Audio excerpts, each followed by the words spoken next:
Futbollisti i Barcelonës Lamine Yamal tërhoqi vëmendjen gjatë paradës festive të klubit Katalanas, pasi u shfaq duke valvitur një flamur palestinez nga autobusi i ekipit.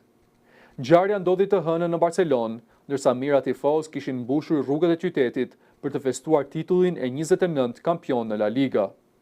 Barcelona siguroi trofeun pas fitores 2-0 ndaj rivalëve të përjetshëm të Real Madridit në El Clasico të zhvilluar në stadiumin Camp Nou. Pamjet është përndarë në rrjetet sociale, treguan 17-vjeçarin spanjoll, duke mbajtur lart flamurin palestinez, ndërsa një pjesë e tifozëve reaguan me përhorima. Veprimi i Yamal u komentua gjerësisht online dhe u pasi një gest politik në mbështetje të palestinezëve, në një kohë kur konflikti në lindjen e mesme vazhdon të mbetet në qendër të vëmendjes ndërkombëtare. Qyteti i Barcelonës ka qenë shpesh qendër e protestave pro-palestineze, që prej nisjes së fazës së fundit të konfliktit Izrael-Palestinë në tetor të vitit 2023. Në qytet janë organizuar rregullisht demonstrata dhe iniciativa humanitare për Gazën.